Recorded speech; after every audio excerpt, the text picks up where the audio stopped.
कि डूंगरगढ़ में विराजमान युगल सरकार को बड़ी याद आई कि हमारे जो सेव्य हैं श्री रसिकदास जी महाराज, उनके पास जाया जाए। और यहाँ वो पधारे, आज जो रसिक बिहारी का मंदिर है पधारे। जैसे ही सामने आए तो श्री स्वामी रसिक देव जी ने सर्वप्रथम तो कंठ से लगाया और एक भव्य मंदिर का निर्माण करके उन्हें प्रतिष्ठित किया। और ये बात उन्हें ठीक तरीके से समझ आ चुकी थी कि जैसे अर्चा विग्रह की अगर प्रकट स्वरूप मान के मैं सेवा करूं तो हूबहू वैसे ही श्री जी स्वीकार करती हैं। ठीक इसी प्रकार अपना पूरा समय लगा के, जैसे पहले वो गुरु के अर्चन वंदन में लगे रहते थे, आज वो अब से श्री जी और लालजू के अर्चन वंदन में लग गए। और कैसी अर्चना वंदना करते थे कि अपने पास ही सुलाते थे। ये नहीं कि कोई और, भाई आप कहीं और सो रहे हो मैं कहीं और सोऊं, अपने पास सुलाना था। कारण क्या बना इसका? एक बार सेज पे दोनों युगल सरकार पौड़े हुए थे, रात्रि का समय था और जो सेवक था पंखा कर रहा था।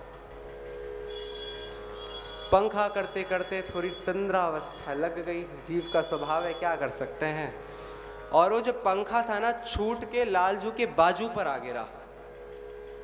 लालजू उठे और एक लगाया। अब वो बेचारा सारी नींद उड़ गई और गाल पे हाथ रख के श्री रसिक देव जी के सामने कहा गया, बोला गुरुदेव ये तो कमाल ही हो गया आज, ये एकदम से उठे और मेरे गाल पे।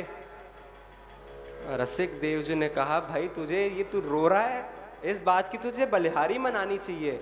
जिसका जो स्पर्श प्राप्त करने के लिए हम इतने समय से ललायत रह रहे थे, वो तुझे स्पर्श सहज में ही प्राप्त हो गया।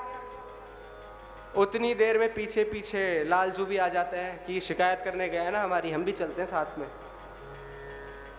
तो लालजू कहते हैं कि आपको पता है मैंने क्यों मारा इसको? बोले क्यों मारा?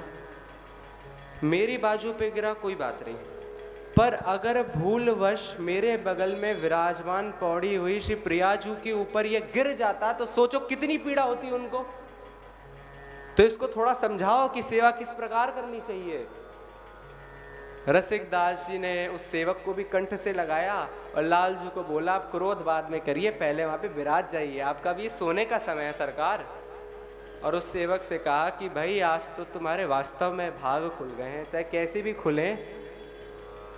इसी प्रकार श्री रसिक देव जी महाराज अपने परिकर के संग यमुना स्नान करने जा रहे थे। यमुना स्नान करके लौटे तो पूर्ण अपरस वो रहता है, शुद्धता अपरस का समय।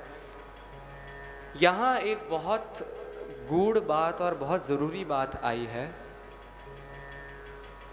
श्री रसिक बिहारी जी एक ब्रजवासी बालक का रूप धर के श्री रसिक दास जी के सामने आए और उनके मन में यह आया कि देखो रोज तो ये हमारी सेवा करते हैं, सेवा करते करते चरणों की भी तो सेवा होती है, रात में पढ़ाते हैं तो चरण दबाते हैं। और जैसे ही आज वो बालक रूप में आए, उन्होंने सीधा जाके रसिक दास जी के चरणों को पकड़ लिया। और ऐसे नहीं, एक तो होता है कि ये एक अंगूठा है इसको यूं स्पर्श करके ऐसे चलेगा, एक होता है कस के दोनों हाथों से पकड़ना, पकड़ के पूरा माथा उन झुका लिया। अब जैसे ही उठे, वो छोटा सा बालक उठा, रसिक दास जी ने तो कुछ नहीं बोला। वो जो अगल बगल के थे उनको लगा कि गुरुदेव का अपरस भंग कर रहा है, ये कोई मान मर्यादा इसको है नहीं। और एक सेवक ने आके उन ब्रजवासी के गाल पे लगा दिया। हाँ, चरित्र पढ़ के मुझे भी ऐसा लगा कि गाल के अलावा कोई घटना ही नहीं आ रही है। तो गाल पे एक, अब वो गाल पे हाथ धर के वो ब्रजवासी बालक वहां से चले गए। जैसे ही वो गए, रसिक दास जी ने उस सेवक को पकड़ा, बोला कि ये क्या किया आपने? एक बात समझ लो आप, और ये बात अगर आप वृंदावन में रह रहे हो तो ये बात गांठ बांध के अपने अंदर रख लो कि अगर कोई ब्रजवासी बालक आ रहा है ना स्वयं खुद से आपके सामने, तो वो उन्हीं के द्वारा भेजा गया या स्वयं वही आ रहे हैं आपके सामने। भेद ना समझो ब्रजवासी के बालकों में या अपने प्रियालाल में।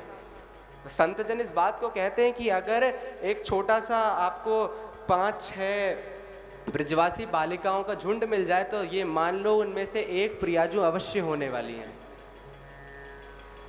और इस बात की पुष्टता कहाँ हुई? जब सबको लेके वो मंदिर में पधारे रसिक बिहारी मंदिर में, तो जिस गाल पे चांटा पड़ा था रसिक बिहारी जी का, वही गाल लाल हुआ।